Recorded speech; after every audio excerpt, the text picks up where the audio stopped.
I've been working on this forecasting project for you, actually for months, and I just want to get this out to you. You need this really bad. If you're thinking about buying a home, if you're shopping for a home, please stick through on this entire video. It's going to be really valuable to you. What you're looking at is just a basic Excel spreadsheet, and I'm going to go ahead and in a minute convert this over to our PowerPoint presentation so I can explain this better. But what I've done for you is I have gone back by month, starting first quarter of 2013, and these are the actual median sold prices. If you don't remember median, that's the dead middle. If you've got a whole array of information, the dead middle, that is your median sell price. Average can be skewed up or down from there based on whether a lot of high-priced or a lot of low-priced homes have sold. So we're going to use median, that dead middle point. And that's what you see in the green. These are just the dates. And we're going to do this by quarter for a period of years all the way up to essentially current time. The most current data I have right now is July 2022. And I've plotted this, but I've done more than just plot this. The dark blue line, the bold line, that's the actual median sold prices for the entire Metro Denver area. And what we're trying to do is give you an idea of what direction the overall values of homes are going as you search for homes, so that you have a strategy. You know, are things going up? Are things going down? And I just want to get this out to you. This is, let me give you the idea, all the way up through about 2018, coming up almost to 2019, what we perceived as a fairly normal market, keeping in mind, I'm going to give you some greater detail on this. Then we hit our COVID period. This is kind of the downturn and the lockup and all that sort of thing. And this is probably a bad title, but we're going to call this post-COVID, even though certainly we haven't escaped COVID. And this is where things went crazy. Prices went way, way up. This is when people were bidding 50, 100, 150, 200,000 over asking price. If you were involved in that, and you lost every time, that actually might be good news for you. And I'll explain that later. The line that we've used, the one that best fit my model, what I wanted to do for you, is what they call a logarithmic forecast, which actually has a little bit of a curvature. It'll try to curve based on the data. Now your line here, this dotted line is the actual forecast. And even though you don't see much of a curve, there's a little bit of one in there. And I chose that over all the other options that I had. I also used a second method in Excel, and then I used a series of methods using some artificial intelligence, machine learning, and that's kind of explained in a second video because most of you really won't care. But I want you to know that this is a really serious forecast of real estate values for Metro Denver. And that's going to be really excellent knowledge for you because you're going to learn by the end of this video what actually affects the value of homes in Metro Denver and what does not. And the reason that's important is on the news, you're hit with stuff day and night. You know, GDP, Fed funds rate, inflation. Well, you're going to actually know at the end of this video what truly affects the value of homes in Metro Denver and what you can start ignoring that the newscasters are just screaming at you. So we're going to jump to the PowerPoint slide now, and I'm going to explain all this in detail. We're going to look at what has been going on since 2013 in Metro Denver real estate in 4 different sections. This first section is what we're going to call normal, but it's only partially normal. And I'll explain to you why in just a second. Then we're going to talk about what happened to real estate values during the COVID period. And by COVID, I'm talking about the actual lockdown periods. Obviously, we're still dealing with COVID. We may forever be dealing with COVID. but unless things get weird again, it's not likely to create a recession, a very short recession. Now we're going to talk about the post-COVID period right after that. And then we're going to talk about the actual forecast. And what I've done is I've forecasted a year into the future. It's now the latter part of August. And so this is going to go through the last quarter of 2022 all the way up to the end of the third quarter in 2023. So it's going to give you about a year of estimate. Now, please understand, these are very strange times. Almost every day there's new data coming out from the government, Bureau of Economic Analysis, Federal Reserve economic data, and a dozen others that deeply affect the economy, jobs, interest rates, and housing. And so this will be adjusted often. Please take a look at that little circle that just showed up in the center of your screen. This is still during what we called the normal period in real estate. Now, values were going up like a staircase at this point, but it was normal relative to COVID, post-COVID, and what we're now going to enter. If you look at that dotted line, that is the forecast. Again, that's a logarithmic forecast. The darker bold line are actual sold median values. If you look toward the latter part of that in that circle, you'll notice that the values of homes were starting to drop a little bit. They were already weakening. That next little sphere that showed up is what we're calling post-COVID, even though, yes, COVID's not gone. Let's just call it that. This is during that period where everybody came out of lockdown. And I think two things really affected the value of real estate a lot. And I'm talking definitely Metro Denver, but it could be throughout the entire country or in a lot of different areas. I'm not an expert in those areas, so I have to stick to Metro Denver. One, you came out of lockdown and realized that life is short and you don't want to live in a 2-bedroom, 1-bath apartment with 11 kids, 6 dogs, a cat, and a couple gerbils in there, right? So everybody went crazy. They wanted space. They wanted to get out. They wanted some green area around them so that they could, quote, escape and get out of their house every now and then, maybe without a mask even. Mortgage rates came down to about 3% on average, 30-year fixed. Sometimes they got into the upper 2s, which, right, there was already a huge demand and they were throwing gasoline on the fire. People went nuts and we ended up with homes selling for 100, 150, 200,000 over asking. And there might be some penalty for that for those folks who bought those homes. Yes, they got the cheaper interest rates. But what happens if values don't go up very much over the next year or 2 or 3? So during this period that we called normal, it really wasn't. It wasn't quite normal. But the average 30-year mortgage rate during that period in the blue box was 4%. You know, sometimes a little higher, sometimes a little lower, average rate. During the COVID period, it was 3.25, again, average. And to be honest with you, that would have been the very best time to purchase a home within the last few years. Prices were down, people were scared, but what was wrong?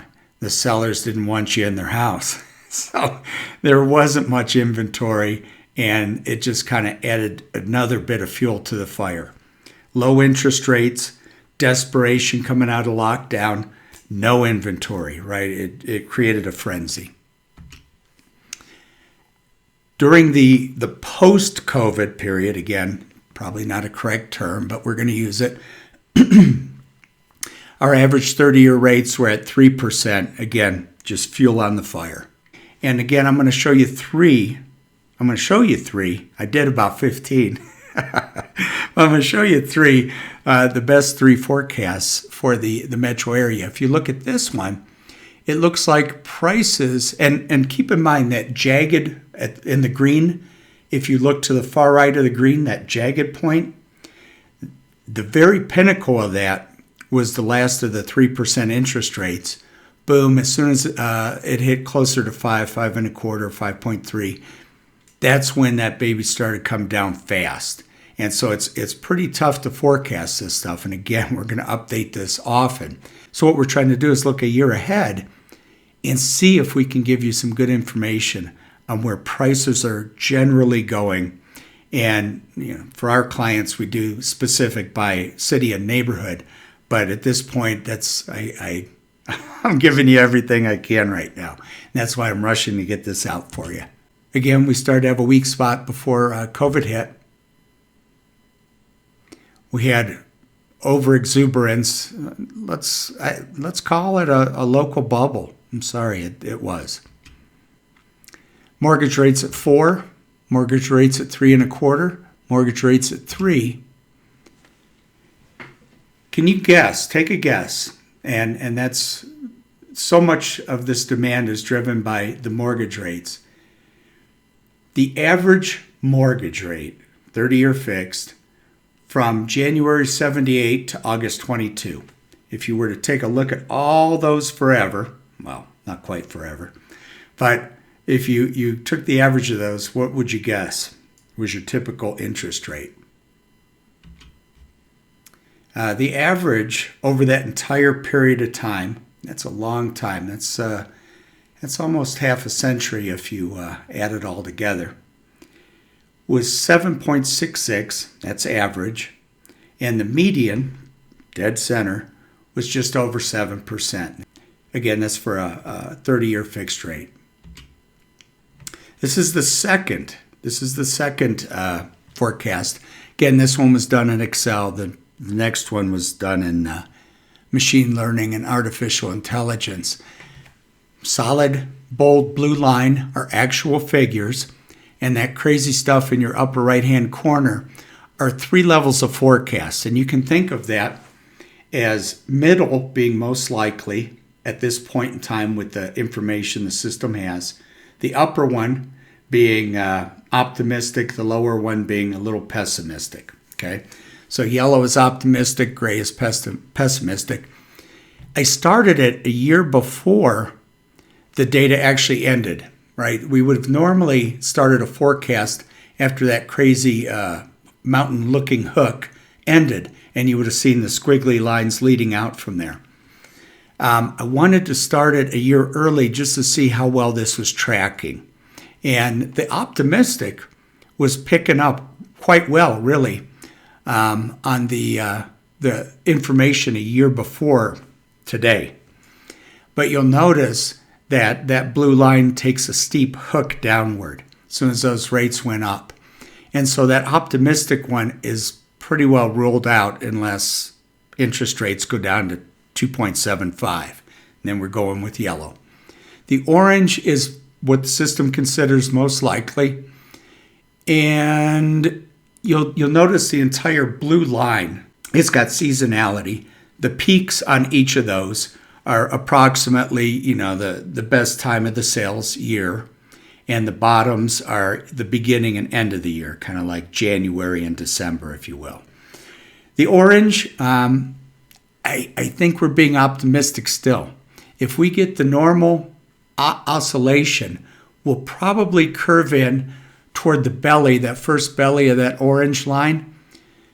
But if people keep freaking out the way they are, and we're at 5% interest rates, that's 2 points below median, 2 3/4 points below average if you look at the entire time frame. They're not bad rates. But they got so addicted to the low stuff. But at the same time, the market's calming down, slowing down, and you're not having to overbid prices by 100 and 150,000. So it all could end up working in your favor, not having captured that house right when you wanted it. The gray line, well, let's talk about that. Let's bring in some information. You see that red line coming across? That was the first forecast, the logarithmic forecast. And if you look at where it comes out, it's between that orange and gray.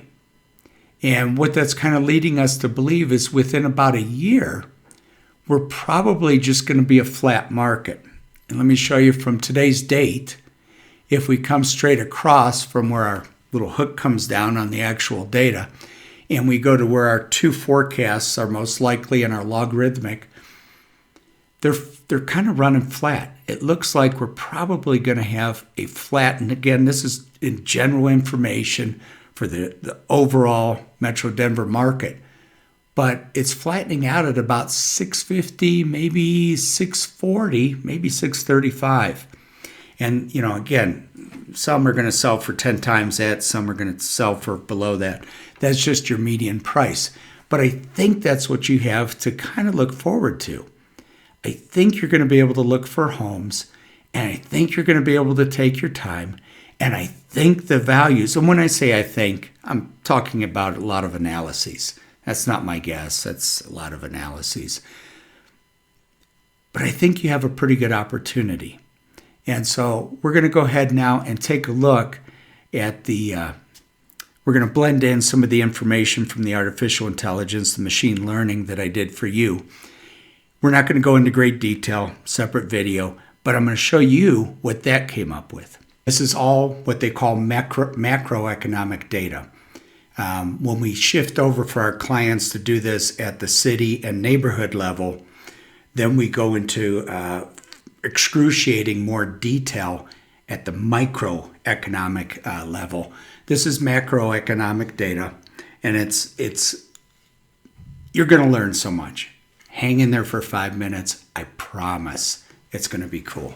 So what we're going to do is we're going to test some of the top criteria that I know that suggests that it made an impact on home sale values. Resale home values is what we're testing everything else on this list against to see if it makes an impact.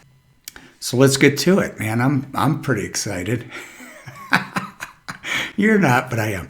We're now going to take our very best model from machine learning and artificial intelligence, and we're going to compare its output, its prediction, its forecast to those two that we've already talked about.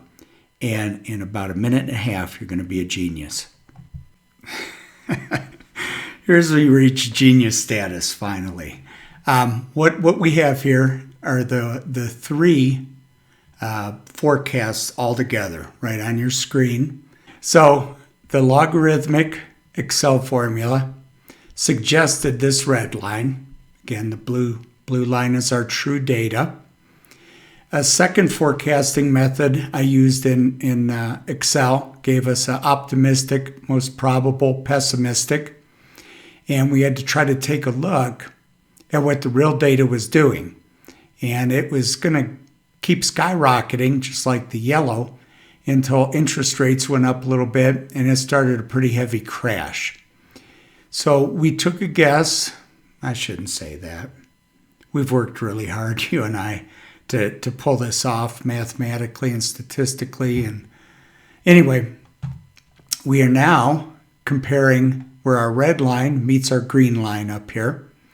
And we figured that we were looking at a flat period for the market for the next year.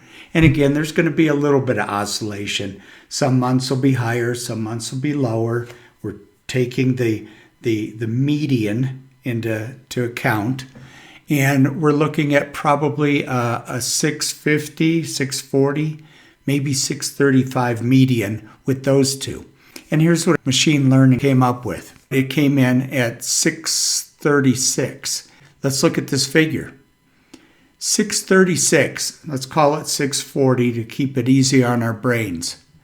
What did this come in at?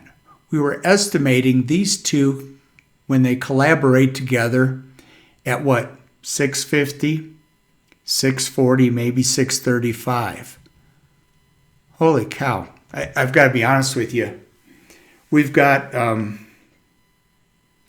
three models coming in together at this, and that's pretty exciting. Our models, all three of them, are in pretty sharp agreement. Now, all of this always takes some human intervention. What do they call it in data science? The expert in the loop. Expert in the loop. I'm going to pretend to be the expert since I've been doing this since '87. Not the data science, real estate. And you have to take all of this with a grain. You can't ever trust nothing but math. And you definitely should never trust anybody who gives you just their opinion based on the fact they think they know everything. Ooh. And I don't even want to talk about the number of realtors that go that route. You have to take true data, true analysis, forecasting, data science, machine learning. You got to have it. It's so easy to just guess your way through this stuff, right? And you've got to have the person with a ton of experience, and you got to use both. And that's what we did. And you're so smart right now. You really are. You have no idea how much more you know at the end of this. Aren't you glad this is over? My voice is gone. But you have just seen facts and also gotten a little bit of experienced opinion and excellent work. If you are looking for a home, you are now so much smarter, and you can go into this with so much more confidence, and you can question whoever it is you're working with, and you're going to come out ahead. You're going to make really great decisions. Nice work. Thanks for sticking in there.